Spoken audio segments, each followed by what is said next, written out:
They say some towns die clean. Others die whispering. When Jack Callahan paid $2 for a ghost town named Raven Creek, he thought he was buying silence, a piece of the forgotten West where even the echoes had given up. But when he rode in at sundown, boots crunching over gravel and dust swirling around his horse's hooves, he saw it. One house, at the end of the crooked main street. With a light still burning. The town stretched out before him like a graveyard built from wood and memory. Storefronts leaned into the wind, windows boarded, paint long stripped by time.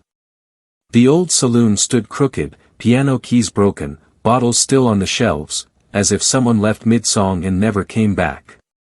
Jack dismounted, brushed the dust off his coat and stared at the only house that seemed alive. It sat apart from the rest, white picket fence barely standing, curtains drawn, and that soft amber glow leaking through the cracks. He muttered to himself. Ain't no one supposed to be here. Jack had been drifting for years, a man without roots, running from a past that kept catching up in his dreams.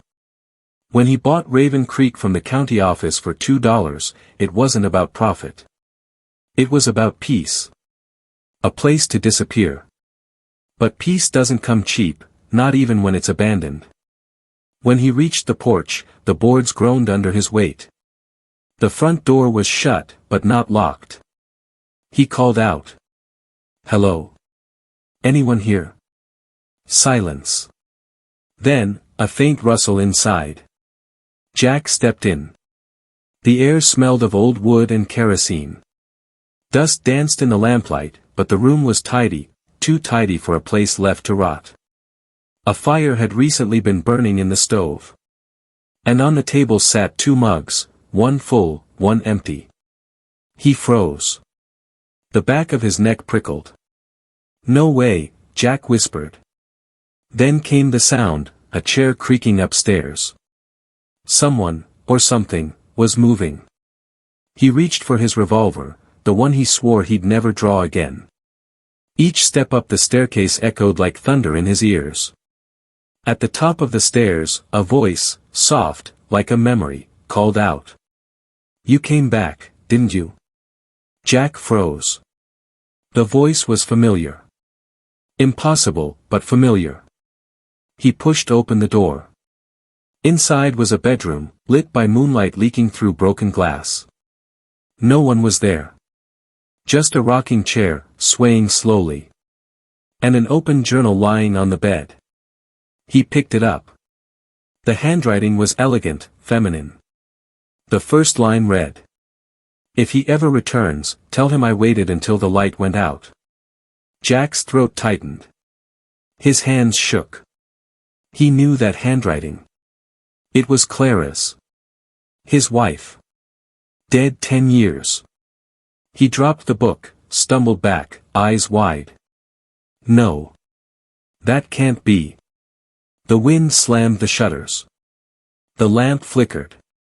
And from downstairs, a sound. A melody. A piano. Jack moved toward the stairs, heart pounding, gun trembling in his hand. The saloon doors swung open by themselves.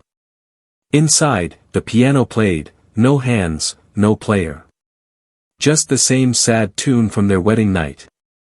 He whispered. Clara. And the music stopped. Jack backed away, stumbling into the street. He was breathing hard, staring at that glowing window again, the one in Clara's house.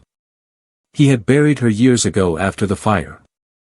He saw the coffin, watched the dirt fall. So how could her voice, her handwriting, her song be here? He turned and ran toward the edge of town, but something caught his eye. An old sign, half buried in dust. It read. Raven Creek, property of the Callahan estate. He froze. He'd never been here before, or so he thought. But as memories clawed their way back, he realized, he had. Raven Creek wasn't just some forgotten town. It was where he and Clara had planned to settle. Before the fire. Before he ran from everything. He dropped to his knees, tears cutting through the dust on his face. He wasn't trespassing on someone else's ghost town.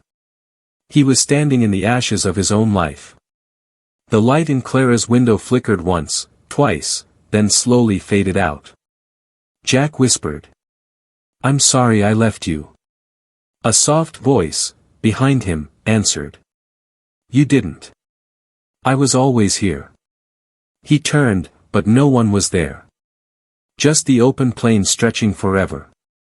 The next morning, the sun rose over Raven Creek for the first time in decades. The air felt lighter.